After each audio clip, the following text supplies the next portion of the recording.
yẹnùkúnmẹ̀. àríbánújẹ́ ọmọ yẹnùkúnmẹ̀. àkótúnrè sùn yẹnùkúnmẹ̀. a ò gbọ́dọ̀ jí kó lọ́nà yẹnùkúnmẹ̀. ẹni bá bírú ẹ lọ́mọ yẹnùkúnmẹ̀. tọ̀hún ti fàbẹ́ jóná yẹnùkúnmẹ̀. ẹ ǹlẹ́ o ẹ̀yin èèyàn wa. àṣírí ti tú o. àṣírí ológo jẹjọ tí ò ríran rí ológo òní tó fi ń pè lólógo àná tó pera ẹ̀ ní Lizzy tó wà lórí social media tó ti fìgbà kan ṣeṣẹ́ tíátà tí ò tà tó wá sọ social media dojú iṣẹ́ ojoojúmọ́ ló fi ń tanná sórí bí ìtọ́lọ́dẹ tó sọra ẹ̀ dájà àdìgbòlugi tó ti yẹ hànà ojoojúmọ́ ló fi ń gé gbogbo ènìyàn jẹ. yẹnùkúnmẹ̀ lọmọ àlè ègùn yìí ń jẹ́ yẹnùkúnmẹ̀ ọmọ àlè nínú àwọn ègùn tí gbogbo ìran ègún ti fi gégùn ayérayé ègún gégùn fégùn pẹ̀lú ogun ó ṣiṣẹ́ tíátà kò tà. èyí tó tún ṣẹlẹ̀ yìí tún lágbára o. ǹjẹ́ ẹ jẹ́ mọ̀ yìí pé ojoojúmọ́ ni Portable ìyẹn Harejan tó fi ń wọ stúdíò tó fi ń ṣe orin fún Lizzy Anjorin à ń pọ̀rọ̀ yìí lówè ó mà ti ń lárónú ẹ̀yin àgbààgbà tíátà ó yẹ kẹ́ dìde sí ọ̀rọ̀ yìí o àmọ́ ṣá mi ì tí ì fẹ́ sọ̀rọ̀ jù mo fẹ́ kí ẹ bá mi wo fídíò yìí kẹ́ gbọ́ orin yìí kẹ́ wá sọ opinion tí ń kẹjá pàdé ní comment section bẹ́ẹ̀ ni ọwọ́ tẹ máa fi like tẹ máa fi share tẹ máa fi comment ẹ̀ ní fi gbọ́mọ sí ẹ̀ ní fi rí wàhálà ẹ jọ̀ọ́ ẹ make sure pé bá mi subscribe sí fídíò yìí thank you so much. ẹni bá bímọ kó tọ́ torí ọjọ́ alẹ́ ni irú yẹnùkúnmẹ̀ kò ṣeé bí lọ́mọ. ẹni bá bímọ kó tọ́ ṣe gbọ́ torí ọjọ́ alẹ́ ni mo pariwo yẹnùkúnmẹ̀ Lizzy kò ṣeé bí lọ́mọ. torí pé ọmọ àbí ìpàbẹ́ ni yẹnùkúnmẹ̀. àríbánújẹ́ ọmọ yẹnùkúnmẹ̀. àkótúnrè sùn yẹnùkúnmẹ̀. a ò gbọ́dọ̀ jí kó lọ́nà yẹnùkúnmẹ̀. ẹni bá bírú ẹ lọ́mọ yẹnùkúnmẹ̀. tọ̀hún ti fàbẹ́ jóná yẹnùkúnmẹ̀. ẹ ǹlẹ́ o ẹ̀yin èèyàn wa.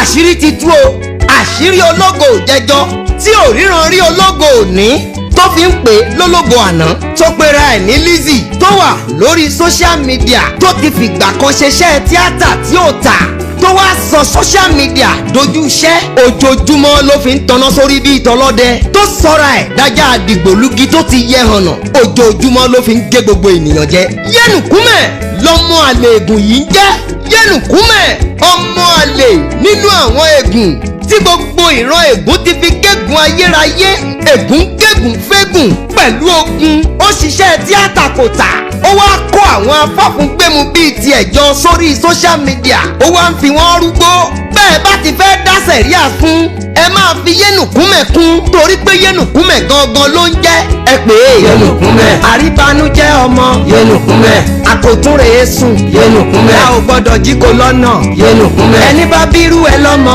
yẹnùkúnmẹ̀. tọ̀hún ti fàbẹ́ jóná yẹnùkúnmẹ̀. ẹ tún lẹ́ o ẹ̀yin èèyàn wa. ṣé ẹ gbàgbé wípé yẹnùkúnmẹ̀ Lizzy òun ló lọ gbé Fatima dìde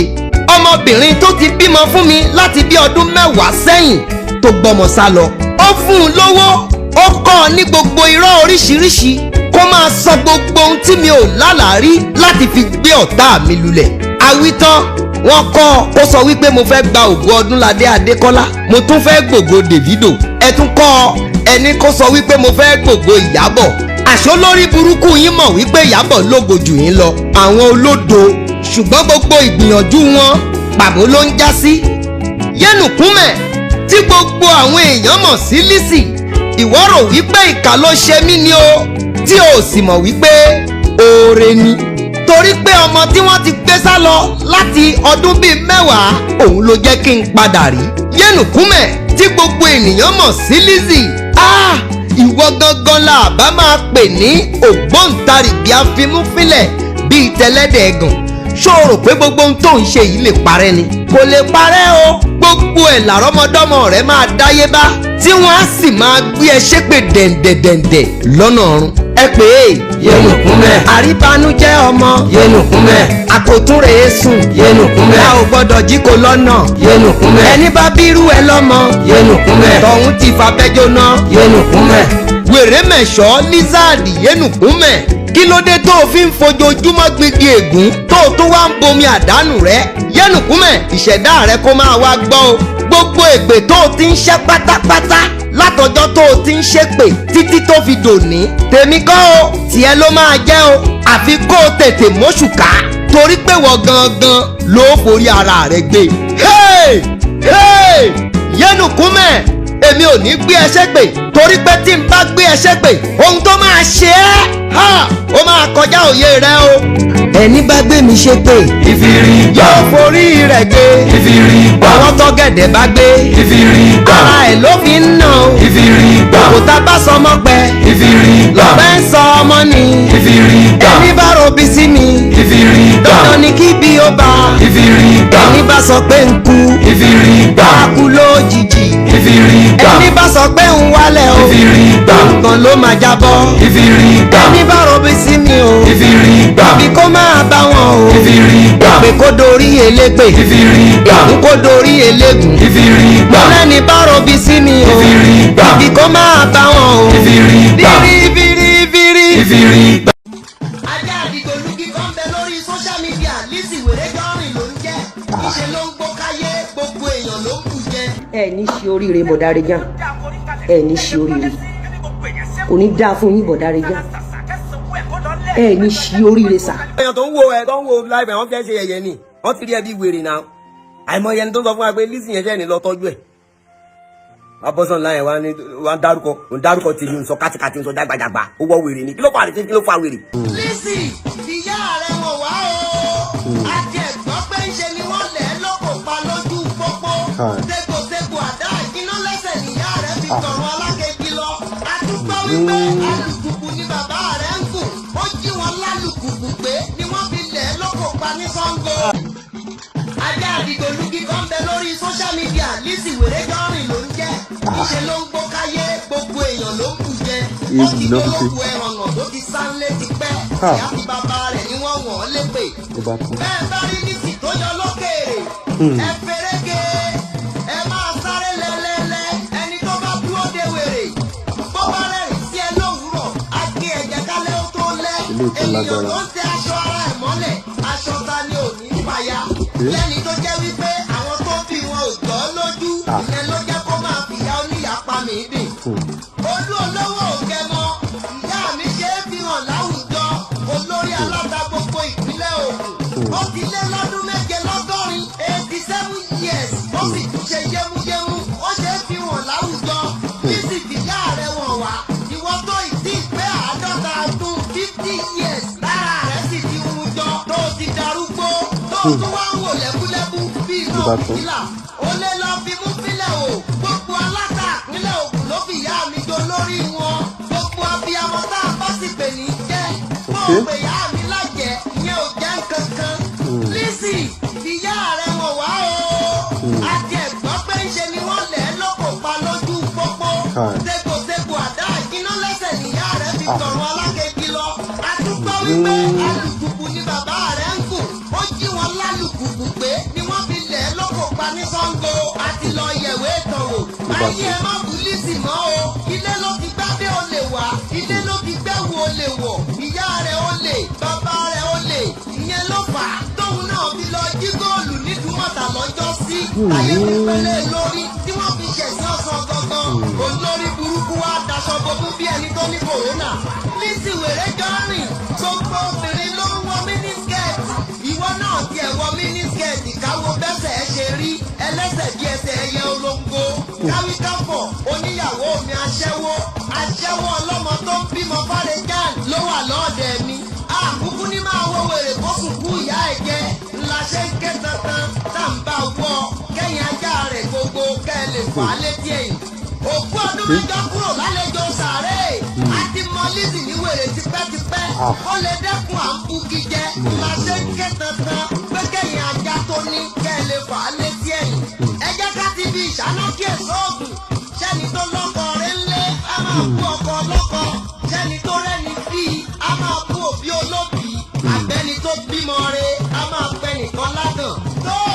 èmi olú olówó òkèmọ Harejan Lizzy wèrè jọrìn mo sìn ẹ́ mo padà lẹ́yìn ẹ abiyamọ ni mí tọmọtọmọ sì tún ní ní pẹ̀lú mo ti tọ́ ẹ sọ́nà ó bá wù ẹ́ kó o tún máa wọnú igbó lọ gbogbo èpè tó o ti gbé mi jẹ́ kó máa bá ẹ lọ èpè tó o gbéyàwó mi jẹ́ kó máa bá ẹ lọ èpè tó o gbéyà mi jẹ́ kó máa bá ẹ lọ èpè tó gbọ́mọ mi jẹ́ kó máa bá ẹ lọ èpè tó gbé gbogbo olóore àtọ̀wọn ọ̀rẹ́ mi jẹ́ kó máa sìn ẹ́ rebi kíbi tó bá ń lọ torí pé ibi tí ọ̀gẹ̀dẹ̀ bá wó sí ibẹ̀ ní rà á sí ojú olówó gẹmọ Harejan Lizzy mo ti sìn ẹ́ ó di gbére ó dàbọ̀. Gbogbo abiyamọ ayé ẹ ṣàmì àdúrà yìí o ẹ ò ní bí wèrè lọ́mọ o ọmọ yín ò ní ya wèrè àmì o. ìyá ọmọ yìí dá ọmọ wò ìyá ọmọ yìí dá ọmọ wò ìyá ọmọ yìí dá ọmọ wò ìyá ọmọ yìí dá ọmọ wò wọ́n ní Lizzy lórúkọ ẹ̀ wèrè ló ń jẹ́ bẹ́ẹ̀. ó mà ti wọjà ó ti ń bugi jẹ kò sẹ́ni tí ó lè bu ó máa ń parọ́ mọ́ wọn a máa búya oníyà abu bàbá òun bàbá ọmọ tí ò ní tìjú Lizzy olè ìyá Lizzy yìí dà ìyá Lizzy yìí dà ọmọ àbí bàbẹ́ ìyá wèrè yìí dà wọ́n ló ló pa bàbá ẹ̀ wọ́n ló ló pa ìyá ẹ̀ ọmọ ìrọ̀kìrọ̀ kò sọ̀rọ̀ tí ó lè sọ ó lẹ́nìkan lẹ́yìn ṣé wọ́n gangan lẹ́yìn ọmọ ẹ̀wọ̀n wà kárí Lizzy bàbá rẹ̀ dà ìyá ẹ̀rọ̀ wà kárí tó lọ́ ń búya oníyà Lizzy ọmọ àbí ìbàdẹ́ ẹ̀ má sọmọ Lizzy ẹ̀ má sọmọ Lizzy ó lè ìdúmọ̀tà góòlù ló jí níbẹ̀ ni wọ́n bá mú lólè Lizzy ó máa ń parọ́ jayé ó máa ń lo fake life onífò lẹ́yìn ọrùn oníkúrú náà lábẹ́ ó tún gbọ́kàn lọ́kàn ó sọ ní ìgbẹ̀wù dání ọkùnrin ló máa ń láya tó máa ń sanwó orí ẹ̀ Lizzy ló lọ lọ́kàn ó tún sanwó orí ẹ̀ ẹ má sọmọ Lizzy o ẹ má sọmọ Lizzy o ó lè ní Lizzy abanilójú jẹ́ ọmọ burúkú ni ọmọ àdánù ni Lizzy ẹ̀yin ọkùnrin gidi ẹ má lọ fẹ́ Lizzy o gbogbo àbí àmọ́ ayé ẹ má sọmọ Lizzy ó máa ń parọ́ mọ́ wọn a tún máa gbéyàn ṣépè Lizzy ọmọ burúkú ni olórí ibú ni kò ṣe bá rìn kò ṣe bá dòwò pọ̀ onígbèsè bọ́rùn àhíhí èpè ti já Lizzy ẹ wá wojú Lizzy ẹ wá wojú olè. mú nìkan ẹ ní ṣe oríire bọ̀dá Harejan ẹ ní ṣe oríire kò ní dáa fún yín bọ̀dá Harejan ẹ ní ṣe oríire sà.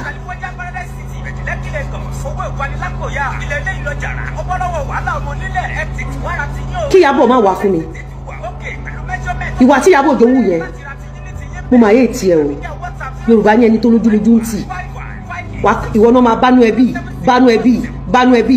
ẹbí ẹ lọ wo very dark man bẹ́ẹ̀ ṣe ní very dark man ya wèrè tó tí very dark man bá fẹ́ bẹ́ẹ̀ jà ìwọ àti ẹ̀ lọ lọ́rọ̀ Harejan ó cross mo pè é sí production ó cross láti ṣe tíátà tẹ́mi ń kún ẹ lé lórí platform mi ó wá cross wá ó ní ṣerú ẹ̀ mọ́ ó ní ṣerú ẹ̀ mọ́ Harejan Ìyábọ̀ Òjó jẹ́ èèyàn gidi ni ṣé Ìyábọ̀ Òjó gist lover ṣé ó jẹ́ ẹ̀dá téèyàn gbọ́dọ̀ mọ̀ ṣé Ìyábọ̀ jẹ́ ẹ̀dá tó yẹ kẹ́ ẹ sọ pé ó ní tíátà ni mo ní fídíò Ìyábọ̀ Òjó kan nígbà tó ń ṣe kéèsì Ìjẹ̀ṣà ó lóun òkú ṣe tíátà mọ́ ó tó bá dẹ̀ ṣe fíìmù wọn ò bí kankan nu yín dá Ìyábọ̀ Òjó ló ba ti ń jẹ́ ní film industry yẹn lénìí tí n bá rí kankan nínú yín ẹ̀yin oní tíátà yẹn tẹ́ ẹ dá sí ọ̀rọ̀ Ìyábọ̀ Òjó ayé yín máa bàjẹ́ ni ẹ̀yin olórí burúkú ẹ̀yin olòṣì tí n bá rí kankan ẹjọ́ máa gbé òkú Mohbad jáde níbi tẹ́ ẹ tọ́jú ẹ̀ sí ni torí olórí burúkú ṣọ̀kan kékun yín ẹ̀rí ohun tí Ìyábọ̀ ń ṣe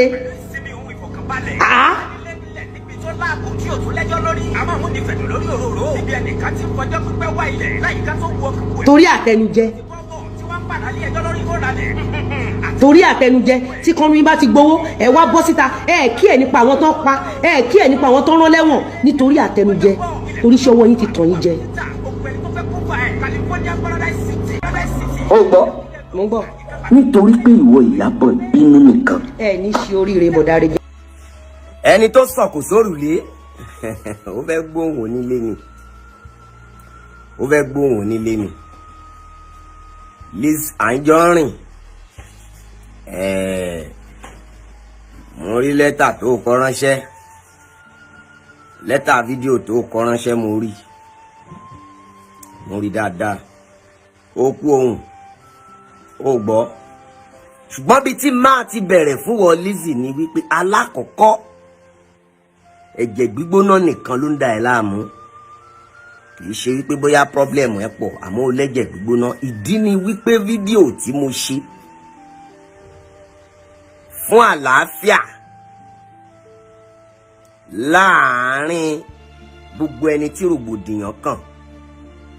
lórí ọ̀rọ̀ Bíọ́lá lòdù fídíò kò lòdù fídíò, yọ fídíò kò yọ fídíò, bàbá Ìjẹ̀ṣà kò bàbá Ìjẹ̀ṣà. Now fídíò tí mo ṣe fún peace, inú tún bí ẹ, ibẹ̀ gangan ni kó o ti lọ bá mọ̀ wípé ẹ̀jẹ̀ gbígbóná ń dà ẹ́ láàmú. Ọ̀rọ̀ ẹ ò pọ̀ ń bẹ̀, ìwọ̀nba bí tí mo ti sọ̀rọ̀ dárúkọ ẹ ń bẹ̀. Jọ̀ọ́ Lizzy, ṣó o lè mú bí tí mo ti bú ẹ jáde kó kàn lọ gbé wá pé ibi tí mo ti bú ẹ rèé o, tí mo ti sọ pé Lizzy ó ṣorí báyìí, ó ṣapá báyìí, ó ṣẹsẹ̀ báyìí, kàn lọ mú jáde. Ṣóde ní ẹlẹ́ẹ̀kejì ń bẹ̀, nígbà tó o fẹ́ bẹ̀rẹ̀ fídíò ẹ, o lọ mú ibi tí mo ti ń bá Ìyábọ̀ sọ̀rọ̀ tí mo ti dárúkọ pé ǹjọ́ ò ń gbọ́ mi, o respond sí pé mò ń gbọ́ láì ṣe pé orúkọ ẹni mo dá ń bẹ̀ o. Mo wá nítorí pé ìwọ Ìyábọ̀ bínú, àwọn èèyàn tó pọ̀ sí bínú, kí lè tiẹ̀ ń bẹ̀? Kí ni ibo ni ìyẹn bá kàn ẹ́, ibo ló bá gún ẹ? Fídíò tí mò ń ṣe nítorí tiẹ̀ yìí Lizzy, mò ń ṣe kó o lè mọ̀ wípé ọ̀pọ̀lọpọ̀ tí òun sọ̀sọ́kùsọ sí lọ́nláìn tí wọn ò dáhùn, ẹ̀rù ìjà kọ́ ló ń bà wọ́n rí ẹ gẹ́gẹ́ bí ipò ti ya wèrè. Ṣùgbọ́n torí pé wọ Lizzy ó jẹ́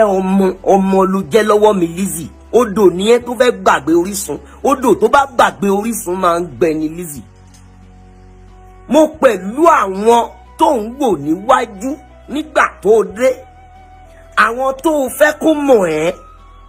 àwọn ọ̀gá tó fẹ́ bá ṣe nítorí pé kó lè hàn Lizzy. Ó gbọ́, mi ò sí lọ́mọ gúrùpù mọ́ nígbà tó máa fi dé, mo ti ń ṣe fíìmù, mo ti dọ̀gá pátápátá. Ó gbọ́, ẹnu ìdọ́gà ló ti bá mi. Mo sì pẹ̀lú àwọn tó ń wojú ẹ̀ wípé táwọn eléyìí bá lè fà mí mọ́ra, èmi náà máa hàn, not knowing wípé nígbà tó o bá hàn tán nídìí iṣẹ́ yẹn, wàá wá múṣẹ́ yẹn, wàá paṣẹ́ yẹn tì, wàá máa wá ṣe wèrè mi. Ṣùgbọ́n kò sábúrú ń bẹ̀, ohun tó o fẹ́ ló yàn. Ó gbọ́, bí ojú bá sì fẹ́ báyàn kalẹ̀, ojú yẹn ò ní tàárọ̀ ṣepin. Àwọn olóyè, àwọn onílàákàyè, àwọn olóyè, àwọn onílàákàyè á tètè rí ẹ wípé ìwọ ọmọ Lizzy yìí ìyàkuyà ló máa yà. Lizzy, ṣé kí n lọ mú fíìmù mi tó lọ́bì mi ṣe nú ẹ̀ ojú Ọlọ́run? Ṣé kí n bẹ́ẹ̀ fi sí, kí n bẹ́ẹ̀ ń sàtẹ̀? So èmi àti ẹ kì í ṣe ṣàwáwù. Bọ́rọ̀ bá wá délẹ̀ lónìí, ìwọ lanu gbàgà torí n tó kọ́kọ́ ṣe ni wípé bọ̀dá Harejan ẹ̀yin ṣe oríire. Tí mi ń bá wá ṣoríire, èrè kí ló jẹ́ fún wọ?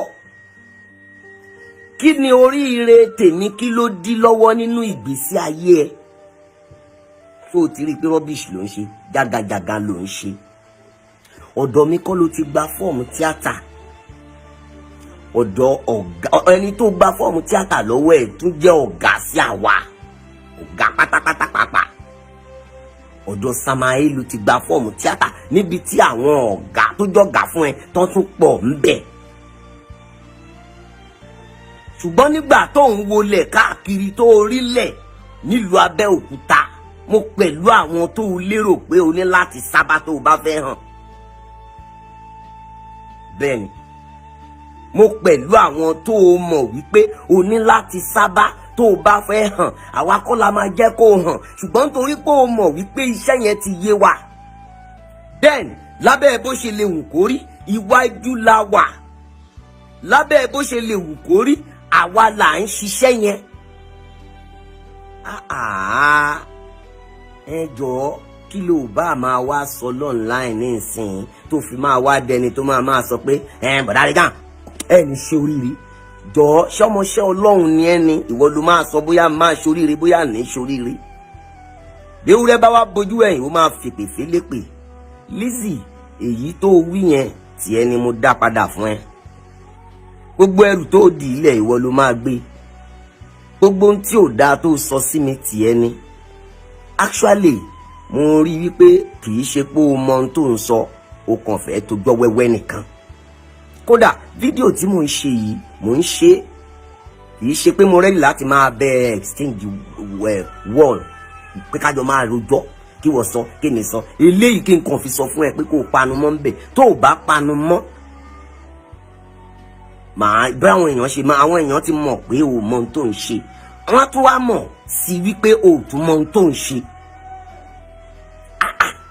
Lizzy o láyà gan o ní àyà tó pọ̀ jù. Mo dẹ̀ mọ ibi tó o ti ní problem ibi tó o ti ní problem dandan ló ti lọ gé fídíò mi torí pé Ìyábọ̀ ni mò ń bá sọ̀rọ̀. Ìyábọ̀ ni mò ń bá sọ̀rọ̀ kí ló wá kàn ẹ́ ń bẹ̀. Ìyábọ̀ tí mo bá sọ̀rọ̀ ò bínú kò sọ pé mo ṣe sọ̀rọ̀ kò ní ń gbẹ́nu sọ́hùn kò sọ pé ìdá ti dé. Torí wípé ó mọ̀ lórí ẹ̀ nìyẹn wípé kì í ṣe pé mò ń bá òun jà mo fẹ́ kí ogun tó wà ńlẹ̀ kógun kó mí ni. Ìgbà tọ́rọ̀ dórí tiẹ̀ ǹjẹ́ mo wá bú ẹ. Mo ní ohun tó o ní kí ọmọ yẹn lọ ṣe ìwọ náà má tún sọ bẹ́ẹ̀. Ok torí pé wọ́n yọ fídíò nítorí Ìyábọ̀ wọ́n á tún wá yọ fídíò nítorí tiẹ̀ Lizzy irọ́ ló pa kò lè ṣẹlẹ̀ kò lè yọ irọ́ ni kò lè yọ gbàgbé ẹ̀ á yọ fídíò tí ó ti ṣe fún Ìyábọ̀ láti last year àbí so wọ́n bí Lizzy tó ọ̀rọ̀ bá délẹ̀ jẹ́ kí n bá ẹ sọ Ìyábọ̀ ti wà kó tó wà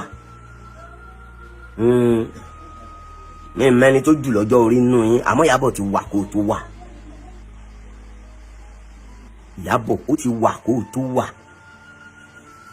Ohun tó jọ ṣẹlẹ̀ láàrin yín tó fi jẹ́ pé bó ṣe ṣèyàwó ọjọ́ kan ta ìṣèyàwó ọjọ́ kan báyìí bram the next thing ni kó bá Ìyábọ̀ jà. Bóyá ó ti ṣẹ̀ kó tó lórúkọ ó ti lérí ẹ̀ sínú tẹ́lẹ̀ pé tí n bá lè hàn báyìí Ìyábọ̀ Òjó yìí mo máa fáyà èmi ò mọ̀. Látọdún yẹn náà ló ti wọ̀ o. Gbogbo jẹgbẹjẹgba tó ń ṣe yẹn náà Ìyábọ̀ náà ń bẹ ṣe ń gbà kan gbà tó yá kò dẹ́ ló mọ ó sọ ẹ́ di wèrè. Kí ló wá ṣe ẹ́ kí ló ń dá ẹ̀ láàmú tó ń ṣe rádaràda o ò tún wá ríran o ò ríran o tún wá fẹ́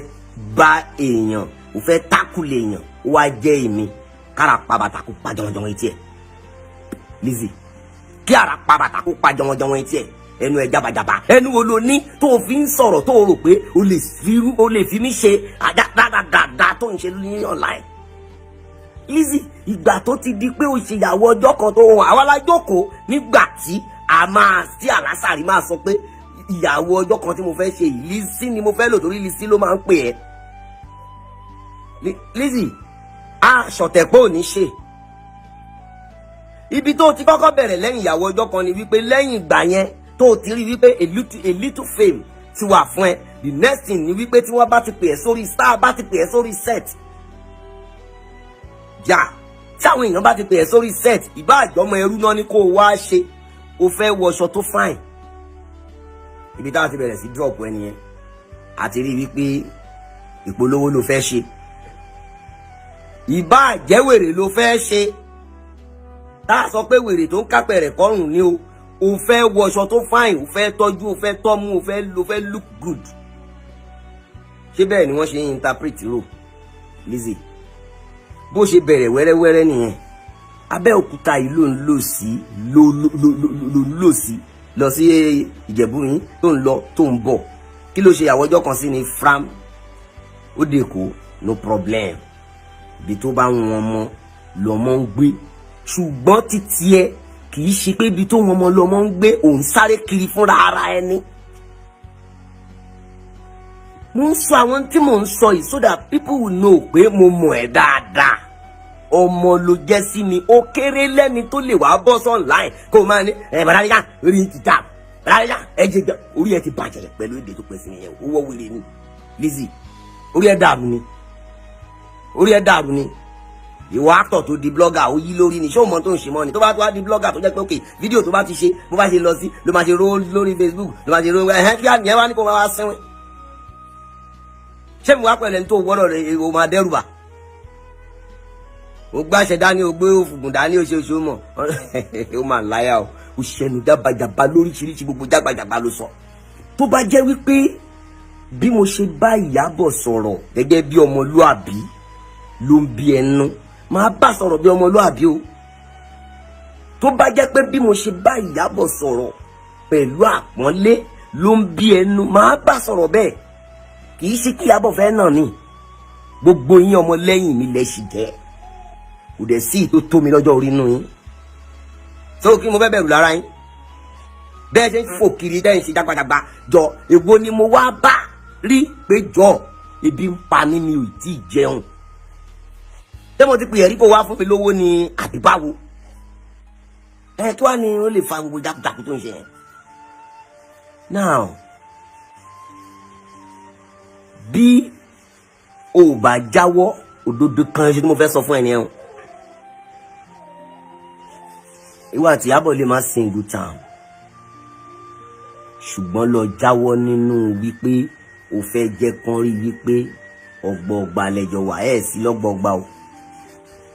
torí wípé lójú ẹ nínú ẹ̀mí ẹ̀ ń tó gbóná lára ẹni bí mo ṣe bá Ìyábọ̀ sọ̀rọ̀ ṣe bí n táwọn àgbàlagbà fi kọ́ wa ni pé bí èèyàn ò bá tó jà á là kó má dákun ok n tó expect ni pé nígbà tí mo fẹ́ comment sínú ọ̀rọ̀ yẹn láàrin Ìyábọ̀ sí Bíọ́lá ṣe ló yẹ kí n máa bú àbí láì ṣẹ̀mí o bí èèyàn ò bá tó jà á là kì í dákun mo fẹ́ làjà ni ṣé ó yẹ kí n wá bàjà ni kí wàá ló ń fà wàá bọ́ sí yẹn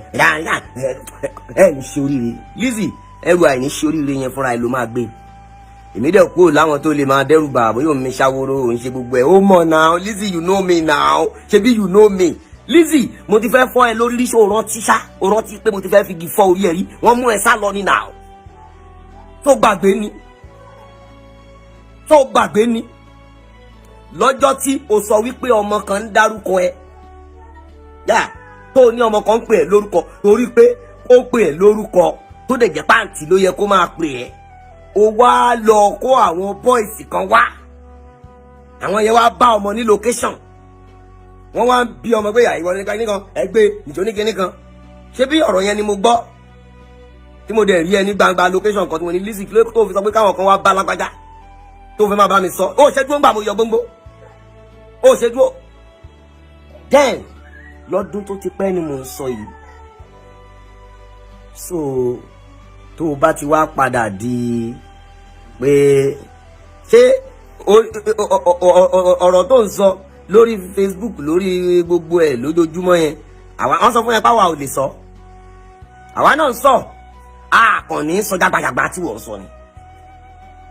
a ò ní sọ̀rọ̀ bí ayírí bó ṣe ń sọ̀rọ̀ tó bá wù ẹ́ kó bà lómi Lizzy Anjorin tó bá wù ẹ́ má bà lómi ìdí bàbá lọmọ ti bókó Lizzy odò tó ṣojú mi kún ni ẹ ò lè gbé mi lọ kó jóbìnrin ju bìnrin jù bẹ́ẹ̀ lọ Lizzy ọmọ ọwọ́ mi ni ẹ nà ọmọ ọwọ́ mi ni ẹ nà ọmọ ọwọ́ mi ni ẹ nà mo pẹ̀lú ọ̀gá tó wojú ẹ̀ nítorí pé ó fẹ́ hàn Lizzy mo pẹ̀lú ọ̀gá tó ló la káyè Lizzy so kí ló wá yẹ kó dé lónìí tí máa ṣe fídíò láti make peace láàrin àwọn tí tó ń jà tí ìwọ fi máa lérò pé ókè o torí wípé kì í ṣe pé mo bẹ̀rẹ̀ sí láálí ẹnìkan fẹ́ nìkan torí wípé kì í ṣe pé mo bẹ̀rẹ̀ sí bẹ́ nìkan jàfẹ́ nìkan kó wá bọ́ sórí orí afẹ́fẹ́ ó gbọ́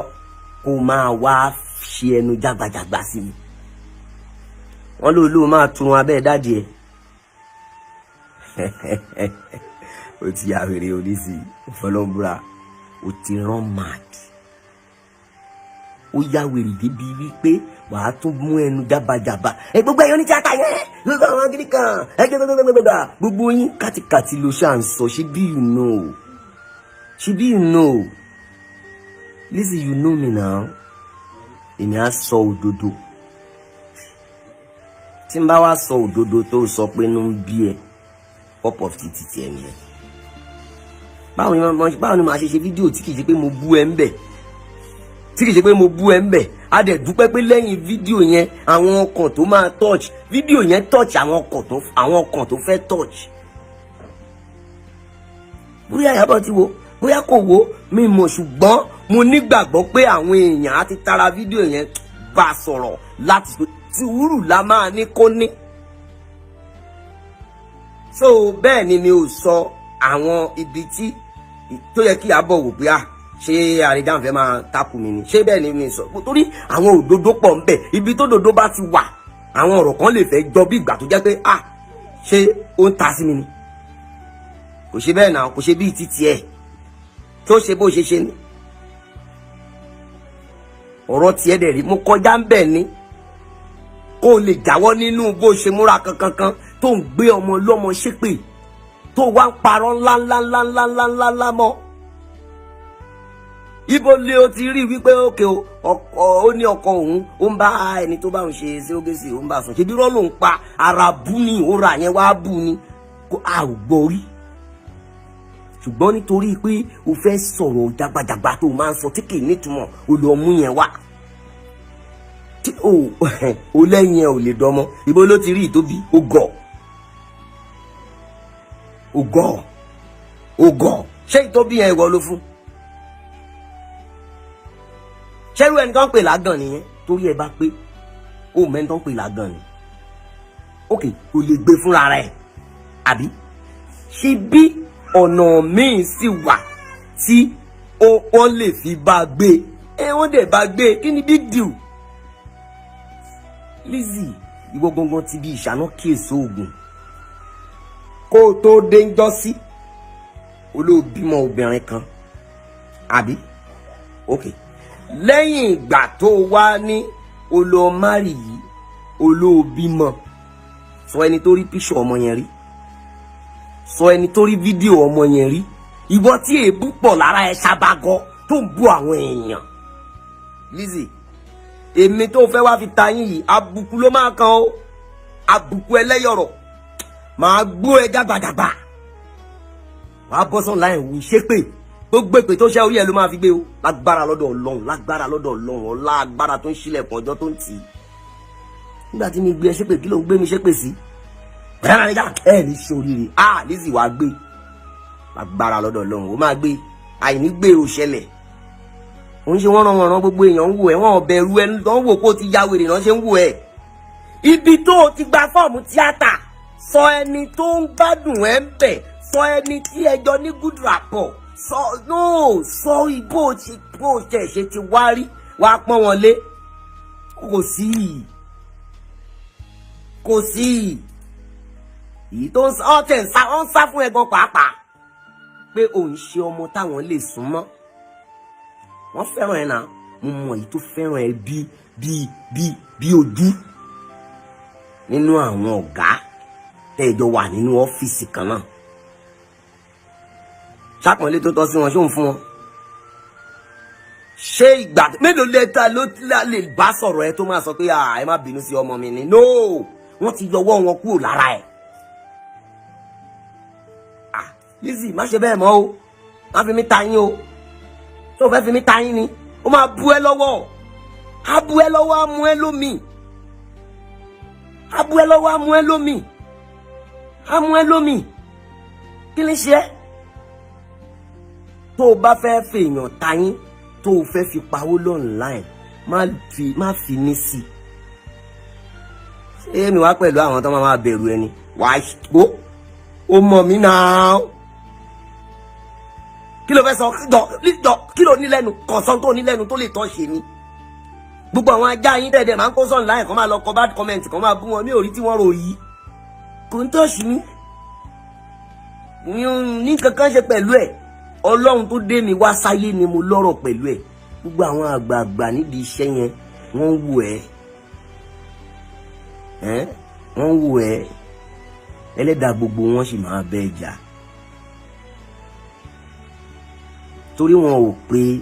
ẹ̀yin òbílẹ̀jẹ́ ẹ̀yin baṣẹ́ jẹ́ balẹ̀jẹ́ bọ̀nà jẹ́ pé kẹ́ ẹ máa bọ̀ nídìí iṣẹ́ yẹn. ṣé tí gbogbo èèyàn bá mọ̀ wípé ọmọ yìí tó bá ti lórúkọ tán ó máa di wèrè ní o gbogbo bó ṣe ń sáré kiri gbogbo ìgbà yẹn tó rántí bó ṣe wà desperate tó láti hàn Lizzy òun rè lọ́wọ́ tiwa yìí gbogbo bó ṣe wà desperate tó torí pé ó fẹ́ hàn ọwọ́ irú wa ló wà irú wa kò nú ẹni tó lè fi ta yín èmi àti gbogbo àwọn táàjọ wà táàjọ jẹ́ sàwáwù lábẹ́òkúta Lizzy ìgbà tó dé obìnrin tó halẹ̀ mọ́ ẹ wà tó ń bú ẹ tí ò fẹ́ kó dúró láàrin wa Lizzy èmi ló rojọ́ fún èmi ni mo bá ẹ pé onítọ̀hún tí mo bá ẹ dáyàjá tó gbàgbé ni tó o bá gbàgbé èmi ò gbàgbé èmi ni mo bá ẹ pé onítọ̀hún tí mo bá ẹ dáyàjá bí ìwọ tó oṣù ò bá gbàgbé èmi lèmi kó èmi ò ní gbàgbé so ìwọ Lizzy ọjọ́ jọ kí ló yẹ kí wọ́n ní mo ṣe ná jọ kí ló yẹ kí n ṣe tó fi máa láyà láti bọ́ online máa wá lọ gbé ibi tí mo ti ń bá Ìyábọ̀ sọ̀rọ̀ ṣé wọ́n ní Ìyábọ̀ ní àbò wọ́ wèrè ní Lizzy má try mi o má try mi rárá for a seconds wàá ṣe ẹlẹ́yà mi wàá mú wa sọ̀rọ̀ orí ẹ̀ dàrú ni wọ́n ní kọ́ ló mọ̀ sọ kú sọ̀sọ̀ ní àbò wọ́ wèrè ni ṣé wọ́n ní kọ́ ló mọ̀ sọ kú sọ̀sọ̀ kò ní dá fún yín igbó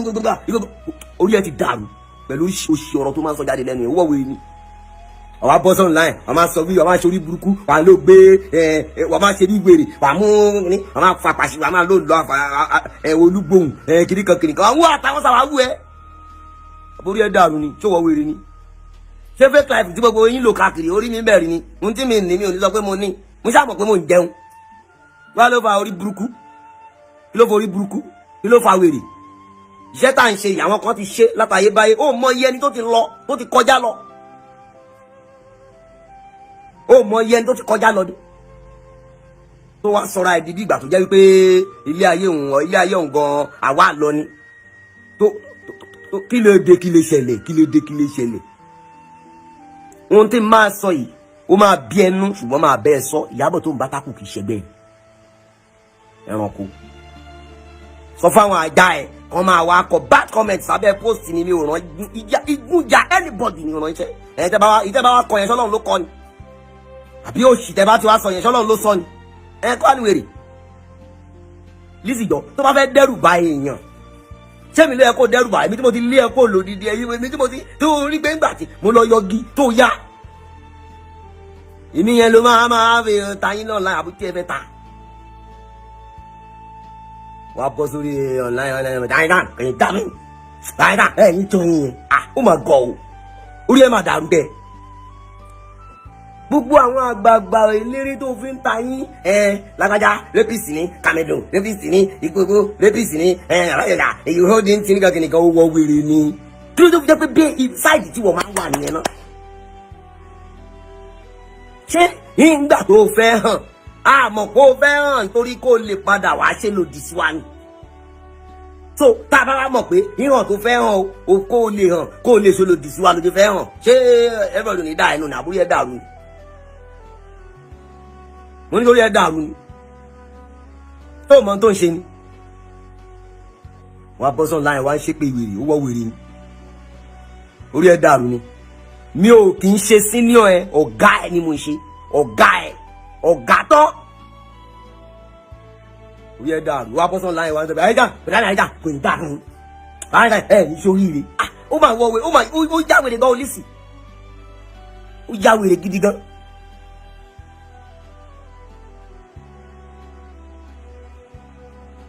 Ìyábọ̀ Òjó tó ń bá tákù òun ló ti ṣe sinimá millions of naira yẹn ìwọ náà ṣe kan kó fi bá tákù ó yá ṣe kan kó fi bá tákù òpònú ayérada aláìní làákàyè ṣé òkè àwọn èèyàn tó ń wo live wọn fi ẹ ṣe yẹ̀yẹ́ ni wọn ti rí ẹ bí wèrè náà àìmọye ẹni tó ń sọ fún wa pé Lizzy yẹn ṣẹ́ ni lọ tọ́jú ẹ̀ abọ́sán láyẹ̀ wá ń dárúkọ tèmi ń sọ kátikàti ń sọ jágbàjàgbà ó wọ́ wèrè ni kí ló fà wèrè